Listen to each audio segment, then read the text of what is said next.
ستي تفلوقي أحلى متتبعين أجيو اليوم نديرو العشاء. المهم هنايا راه نتا نقي إباوة غسلتو وقليتو يستقطر مزيان. ها انت اختي كيفما كتشوفي ايوا حطيت حدايا واحد الكوكوط، مشيت نخوي فيها قرعة ديال الحليب، خويت قرعة ديال اللبن، وراني عاد رجعتو اختي الزلافة ومسحتو. ديك الزلافة اللبن نتا غادي نكمل عاد غادي نشربها. المهم هنايا درت إطرو ديال الحليب البقر ونص إطرو د الحليب ديال السوق وجوج 3 ديال الفلو، حيتاش كل نص إطرو فيه فلو واحد. ديك الفلو ديال الكراميل كيدير 2 دراهم اختي حنا عندنا. المهم راني وجدت ديك الكراميل هنايا اختي الجبن نقيتها وغسلتها ودرتها في ديك القريعة باش مكتشمش الريحة. الغديوة ديالها هي طايبة. وهانتي اختي كيفما كتشوفي الخبيز ديالي راني تنحمي الخبيز.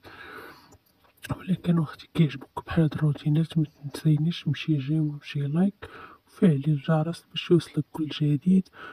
ونتمنى البنات اللي دار ليا شي جيم ولا فعل ليا الجرس ولا متابعة بغيت ليه قصر في الجنة من حيث لا